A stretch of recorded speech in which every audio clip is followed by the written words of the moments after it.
اعوذ باللہ من الشیطان الرجیم بسم اللہ الرحمن الرحیم اللہم صلی علی سیدنا و مولانا محمد وعلی آل سیدنا و مولانا محمد مبارک وسلم وصلی علیہ۔ میری انتہائی نگارش یہی ہے، تیرے نام سے ابتدا کر رہا ہوں۔ معزز سامعین و ناظرین، ہمارے اسلاف ہمارے اس چینل کا وہ سلسلہ ہے جس میں ہم ان شخصیات کا تذکرہ کرتے ہیں جنہوں نے اپنی زندگی نیکی، تقوی، طہارت کے ساتھ خالق کی عبادت اور مخلوق خدا کی خدمت میں بسر کی۔ صحابہ کرام، اولیاء، اصفیاء، اتقیاء، صوفیاء، بزرگان دین، سلاطین و امراء اور اسی زمرے سے متعلق دوسری قابل تقلید ہستیاں جو ہمارے دین، ہماری تاریخ، ہماری تہذیب اور ہمارے اسلامی کردار و عمل سے متعلق اور وابستہ ہیں، ان کا ذکر خیر بلا شبہ ہمارے لیے مشعل راہ ہے۔ آئیے آج تاریخ اسلام سے ایک اور واقعہ آپ کی خدمت میں پیش کرتے ہیں۔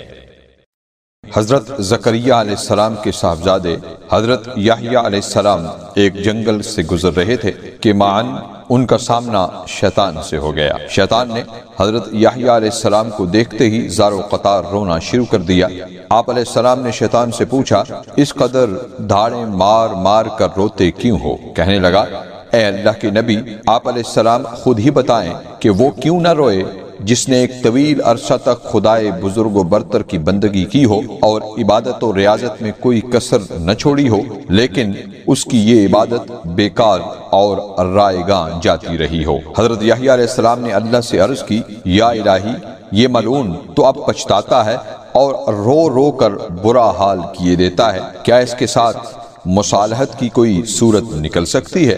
رب کائنات نے فرمایا، اے یحییٰ علیہ السلام، اس ملعون کے رونے پر نہ جا، یہ اخلاص کے ساتھ نہیں روتا، یہ سراسر منافق ہے، بہانہ ساز اور ریاکار ہے۔ جو یہ زبان سے کہتا ہے اس کے دل میں وہ نہیں ہوتا، یہ آپ علیہ السلام کو دھوکہ دے رہا ہے، یہ کبھی بھی اپنی زبان پر قائم رہنے والا نہیں۔ اگر تم اس کی منافقت معلوم کرنا چاہتے ہو تو اس سے کہو کہ رب العالمین فرماتا ہے کہ اگر تو آج بھی آدم علیہ السلام کی قبر کو سجدہ کر لے تو ہم راضی ہو جائیں گے۔ نزہۃ المجالس میں ہے کہ حضرت یحییٰ علیہ السلام نے شیطان کو رب ذوالجلال کا پیغام پہنچایا تو وہ ملعون کھلکھلا کر ہنس پڑا اور کہنے لگا، میں نے جب آدم علیہ السلام کو ان کی زندگی میں سجدہ نہیں کیا تو اب ان کے مرنے کے بعد کیوں کرنے لگا؟ معزز سامعین و ناظرین، ایک دفعہ حضرت جبرائیل علیہ السلام نے تاجدار کائنات صلی اللہ علیہ وسلم کے دریافت کرنے پر بتایا کہ جہنم کے کئی طبقے ہیں، جن میں سے سب سے نچلے طبقے کا نام حاویہ ہے اور اس میں منافقین ہوں گے۔ فرمان الہی ہے، ان المنافقین فی الدرک الاسفل من النار۔ اسی طرح ایک اور جگہ ارشاد ربانی ہے، یا ایھا الذین آمنوا لم تقولون ما لا تفعلون، اے ایمان والو، وہ بات کیوں کہتے ہو جو خود نہیں کرتے۔ آئیے اپنے اپنے گریبان میں جھانک کر دیکھیں کہ کہیں ہم تو منافقت کا شکار نہیں ہیں۔ کیا جو اچھائی اور نیکی ہم دوسروں میں ڈھونڈتے ہیں اس پر اپنا عمل ہے یا نہیں؟ کیا ہماری زندگی میں جھوٹ، وعدہ خلافی اور خیانت جیسی منافقت کی علامات تو نہیں پائی جاتی؟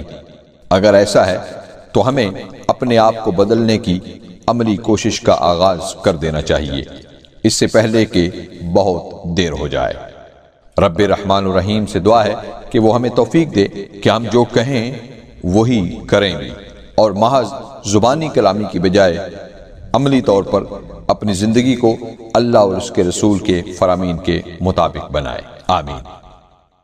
سامعین و ناظرین، ہمارے اس چینل کا مقصد دعا کیجئے، دعا دیجئے اور دعا لیجئے، نیک بنیے، نیکی پھیلائیے۔ اس چینل کو جوائن کر کے اگر آپ ہمارا ساتھ دیں گے تو ہمیں دلی خوشی ہوگی۔ حوصلہ افزائی کا شکریہ۔ اپنا اور سب اپنوں کا بہت خیال رکھیے، خوش رہیے اور خوش رکھیے۔ ناچیز کو اپنی دعاؤں میں یاد رکھیے گا۔ زندگی نے وفا کی تو ایک اور ویڈیو کے ساتھ حاضر ہوں گا۔ اللہ حافظ والسلام مع الاکرام۔